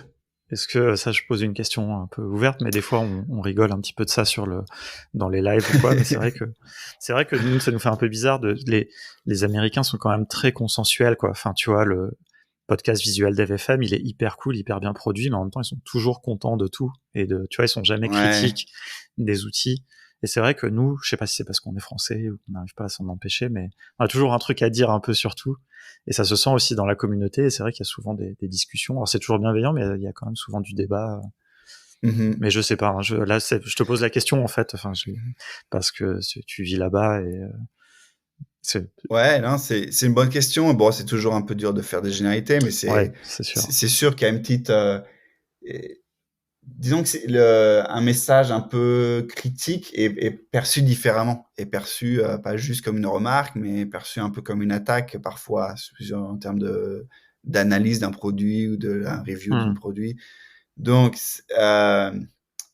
donc c'est normal. Du coup, si c'est vécu comme une attaque, c'est normal que les gens ils aiment pas ça et qui réagissent, enfin qui le font pas. Ouais, Alors la vraie question, c'est est-ce que ça devrait être vécu comme une attaque? Euh, non, évidemment. Cela dit, enfin pour me faire un peu l'avocat des deux côtés, il y a un petit côté agréable aussi de pouvoir de pas. Et je dis pas du tout que No Code France fait ça. Au contraire, vous êtes très accueillant comme communauté. Mais c'est vrai que tu as aussi des fois une communauté plus francophone qui va être où tu vas te c'est vrai. sentir plus jugé ou et du coup juger c'est bien, mais il y a certains projets qui ont besoin de pas être jugés au début, qui ont besoin d'un peu de tu sais, je sais pas, tu es beaucoup dans l'entrepreneuriat, tu vas avoir des amis qui démarrent des Bien sûr. projets. Il y a toujours cette étape où c'est pas encore le moment pour la critique. Toi, Hmm. c'est trop tôt. Bien Et sûr, ouais. l'idée, tu vas un peu la tuer trop tôt, alors qu'elle est pas bonne l'idée, mais elle va évoluer. Laisse-la évoluer un peu, faut qu'elle grandisse. Si tu C'est tues la vrai. motivation trop tôt, alors c'est toujours une balance, hein, Et évidemment, faut c'est, pas et aller dans c'est vrai l'extrême. même pour les gens, quoi. Je veux dire, au-delà des projets, même les gens, tu vois, quand quelqu'un arrive dans une communauté, il a pas toujours les codes, il a pas toujours Exactement. encore, il s'est pas renseigné, il faut lui laisser une chance, quoi. Et Ouais. pas tout de suite, bon, enfin, mais oui, non, c'est intéressant, ça. J'ai pas vu ça forcément comme ça. Mais oui, enfin, par contre, je crois quand même on a un peu trouvé ça Ouais. dans la communauté, mais il faut arriver à le garder aussi. Et il faut, Ouais. ça c'est, plus il y a de monde, moins c'est facile, Eh mais. ouais. Vous avez combien d'utilisateurs maintenant sur le Slack, là? Bah, en inscrit, on est à 4400 peut-être, Ah mais bon, ouais. en actif, on est à un quart à peu près, ce qui est quand même Ouais, ce qui est beaucoup, pas hein, mal. pour un Slack, ouais. Mais ouais, et c'est vrai que bon, on a aussi pas mal d'admins, il y a pas mal de gens, même maintenant, qui ne sont même plus admins, mais qui sont très impliqués dans la communauté, qui aident à faire la modération. Et quand je dis la Mhm. modération, c'est souvent plutôt donner un petit peu les bonnes pratiques que vraiment on efface très peu de messages. Enfin, il y a très peu de Ouais, gens qui respectent pas les règles, donc c'est vrai que c'est très agréable, quoi. ouais. Et j'ai l'impression qu'on a trouvé aussi une balance intéressante aussi dans l'implication des éditeurs, parce qu'il pourrait y avoir un enjeu commercial, tu vois. Mmh. Tu pourrais, dès Ouais. que quelqu'un parle de mobile, venir dire Draftbeat, ça le fait, tu vois. Tu le fais pas. Peu de gens le font. Bon, je pense à un éditeur qui le fait un peu, mais bon, c'est la vie. Mais tu vois, et par contre, pour nous, c'est exceptionnel d'avoir des gens comme toi. En plus, moi, je trouve ça chouette parce que c'est un petit peu la diaspora française. Enfin, moi, je suis pas du tout chauvin, Mmh. mais je trouve ça chouette, tu vois. Il y a Jonathan chez Integromat à Prague. Il y a, tu vois, Mmh. des gens. Puis on a même Mizan qui parle pas français, mais qui, tu vois, sur le channel Doric, qui répond, qui traduit automatiquement les choses et Sympa. qui répond. Et ça, pour moi, c'est vrai que c'est exceptionnel, tu vois, d'avoir. On n'est pas juste là à parler des outils comme ça entre nous. Les gens aussi qui les font sont là aussi pour participer à la discussion, pour Mmh. aider, mais aussi pour, je sais pas, j'espère aussi peut-être un peu se nourrir aussi de certaines choses. Enfin, aussi avoir en retour, tu vois, il y a un truc qui est un peu positif, quoi. Et ça fait pas de. C'est peut-être ça aussi d'ailleurs qui empêche les gens, enfin, qui fait que, enfin, je sais pas. Je, tu vois, peut-être les gens aussi se réfléchissent à deux fois avant de dire quelque chose, sachant qu'il y a plein de parties prenantes différentes sur le Slack Mmh. et que donc la critique, c'est bien si elle est constructive, quoi. Ouais, je sais pas comment vous l'avez fait, mais en tout cas, vous avez bien réussi et créer une communauté comme ça, c'est vraiment, pour en revenir enfin, c'est un peu comme le on parlait de product management, c'est tu pas vraiment de solution, c'est vraiment c'est les expériences, c'est du travail au jour le jour, c'est les itérations, c'est un peu un petit truc magique, quoi, qui est dur à donner Ouais, un peu une checklist de voilà comment faire une communauté qui marche bien et donc c'est c'est cool. clair, je pourrais, ouais. C'est effectivement, si on me posait la question, on me l'a déjà posé d'ailleurs quand j'ai été interviewé dans des podcasts, et je peux pas répondre, je peux juste raconter comment nous on a fait, mais c'est aussi un peu le Mmh. hasard et un peu la chance, quoi. Enfin bon, bah C'est sûr. écoute, on se retrouvera sur le Slack pour échanger. Et puis voilà, on verra Exactement. aussi ce que les gens diront. Tu vois, moi c'est ça que j'aime beaucoup, c'est que quand on publiera l'épisode, et ben on pourra continuer la discussion avec les gens qui écoutent. Il y en a quand même beaucoup qui sont dans la communauté, donc ça j'aime beaucoup. Et j'invite tous les gens qui écouteraient, qui ne seraient pas encore sur le Slack, évidemment, à nous rejoindre. Alors je pense qu'on en a fait une belle promotion et je te remercie. Et donc et puis voilà. Et ben écoute, merci beaucoup. Et puis à très bientôt alors. Ouais, merci à toi. Salut Alex.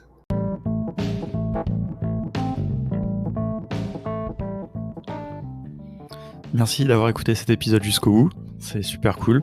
J'espère que ça vous aura intéressé autant que moi. Moi, je suis toujours vraiment admiratif des gens qui se lancent dans le challenge de créer des outils no-code, surtout sur des sujets aussi complexes que le mobile. Et comme vous l'avez vu, Drafbeat propose des partis pris vraiment intéressants, très différents de ce que propose Adalo, par exemple. Et c'est vraiment, je trouve, super chouette de pouvoir suivre ça, d'avoir la chance que Georges parle français. J'aimerais bien que quelqu'un chez Adalo aussi, par exemple, parle français, et puis qu'on puisse comparer un petit peu ses aventures. Mais voilà, bon, je lance en parallèle un podcast en anglais, alors peut-être que ça sera l'occasion à ce moment-là, et de voir, d'étudier chaque fois les partis pris différents que prennent les éditeurs. Moi, je trouve ça super intéressant, puis ça nous met en perspective un peu nous qui sommes plutôt des no-codeurs qui utilisons les outils, de voir ce que c'est de passer un petit peu de l'autre côté du miroir. On a eu l'occasion de faire ça avec l'épisode avec Emmanuel de Bubble, que je vous invite vraiment à écouter. Des partis pris différents, mais des choix tout aussi assumés. Vous verrez vraiment la question du product management est tout à fait centrale dans tout ça. La semaine prochaine, on recevra à nouveau quelqu'un qui édite un outil no-code. Alors c'est vraiment du no-code au sens très large, c'est un outil qui s'appelle Blobber, qui aborde le sujet des API. Très honnêtement, j'ai pas envie de vous en dire trop, parce que c'est un sujet qui est technique, qui est passionnant, vous le savez, je le répète toujours, les API c'est hyper important. Donc je suis très intéressé de voir ce que propose Blubber. Vous allez voir, c'est un peu technique, c'est pas un use case pour tout le monde, mais c'est aussi un outil no-code, ça je le crois très sincèrement. Et voilà, ça sera le sujet de la semaine prochaine. D'ici là, je vous invite à venir sur le Slack de No Code France, dans le channel podcast Contournement. On a la chance que Georges y soit présent également, donc venez lui poser toutes vos questions. Venez sur le channel de Drafbeat aussi, si ça vous a intéressé. Et puis voilà, et puis partagez-nous si vous faites des choses avec Drafbeat ou avec d'autres outils no-code. D'ailleurs, ça m'intéresse, mais voilà, avec Drafbeat plus particulièrement, partagez-les, essayez-les, et puis on va continuer à faire des vidéos sur tout ça et des podcasts et compagnie. Voilà, je vous souhaite une bonne semaine. Thank you.